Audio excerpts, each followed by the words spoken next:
Happy National Guacamole Day. When I found out that that was today, I figured I better get on here and share my favorite recipe for guacamole. Super simple, only takes a few ingredients, and it's yummy. I only use avocados, lime, jalapeno. If you don't have a fresh, I don't mind using the jarred jalapenos. And I like to throw a little tomato in mine to give it a little bit of color and a little bit of salt. A lot of people like to put onions in. My family's not real keen on the onions in it, so I just leave those out, but you can add them to yours if you'd like. First thing we're gonna do is cut the avocado, and then after that, we're gonna just twist. It comes apart really nicely. I like to take kind of a heavier knife, pop it in that pit, and then it's just right there. So easy to pull that out. We're gonna just pop that in. We're gonna scoop out all the beautiful green of the avocado. I know there's a lot of people out there who don't like avocados, and for a long, long time I thought I didn't. I couldn't get past the color or the texture. But then I tried homemade guacamole, and it's a staple in my house now. It's something we always have. It's so healthy. It's got so many vitamins and minerals. Sorry about that pounding. And it's got so many healthy fats. In our society today, unfortunately, we've been taught to think that fats are bad. Not all fats are bad. You got to choose your fats. You know, we don't want the kind that are in processed foods. I can't think of all those big names right now. Hydrogenated oil and whatnot. But natural fats in avocados, fish, nuts, all those fats are good for us as long as we eat them in moderation and with other healthy ingredients. I usually throw about 2 avocados in here.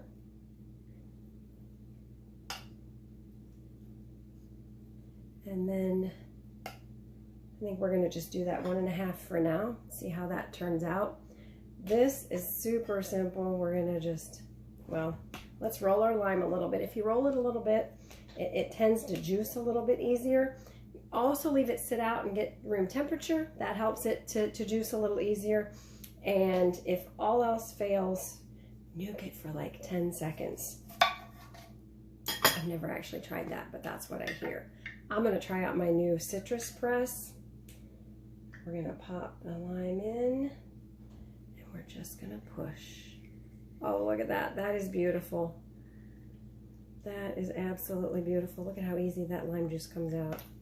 I got so much from that half of lime, I'm not sure I'm going to need the other half. When I tried squeezing it by hand, I didn't get nearly as much as that. I'm not going to do the tomato just yet. I'm going to do our jalapeno. Now, with jalapenos, the more seeds and veins you put in, the hotter it's going to be. Now, we just like ours to have a little tiny kick. So I'm going to take a lot of that out, but I'm going to leave a little bit because we do like it to have a little bit of fire, but not a ton. You can't see this, but my dog is at my feet, and I just dropped a seed. I really hope she doesn't eat that because she would not be very happy. Not very happy at all. I'm just going to chop this up just a tiny bit, you know, a little bit smaller pieces. And then we're going to throw that all right in there. I might add that other half later. I'll taste it first. Then all you have to do, make sure that your blade's in place, pop your lid on, and push.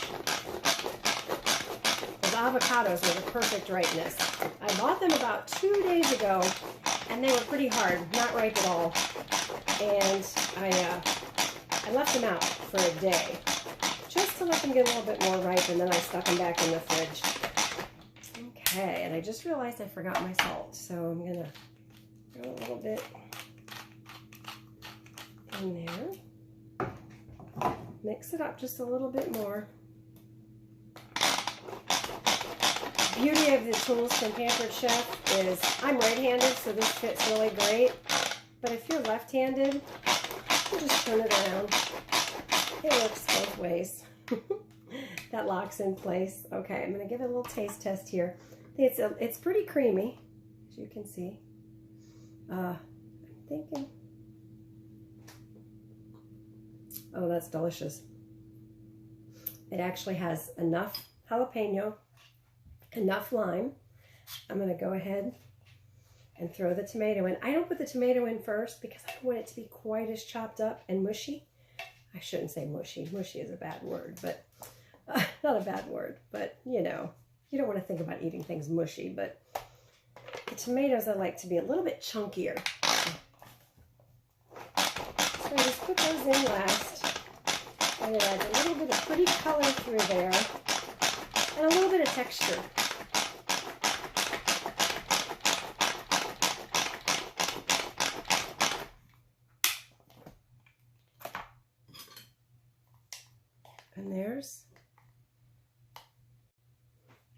And there's absolutely yummy, about 5-minute guacamole. Happy National Guacamole Day!